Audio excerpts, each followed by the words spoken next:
Pulivendula ZPTC ఉప ఎన్నిక bypoll ముగిసింది, రీపోల్ ముగిసింది. మొన్నటి వరకు selection, no election. Cruel democracy నుండి రియల్ డెమోక్రసీ నడిచింది.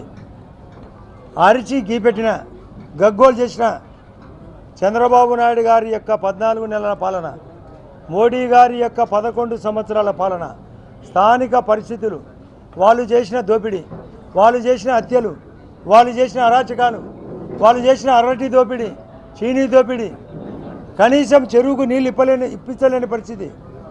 ఇండ్లను దొంగ అకౌంట్లు రాసుకున్నారు, పాడా పనుసు ఫ్రాడ్ చేసినారు. ఆ పరిస్థితులను దృష్టిలో పెట్టుకొని మేమందరం మూకమ్మడిగా ప్రచారం. ఇది ప్రజా విజయం, ఇది వైఎస్ఆర్ వాళ్లకు తిరుగుబాటు విజయం. అవినాష్ రెడ్డి ఆ రోజే 6 సంవత్సరాల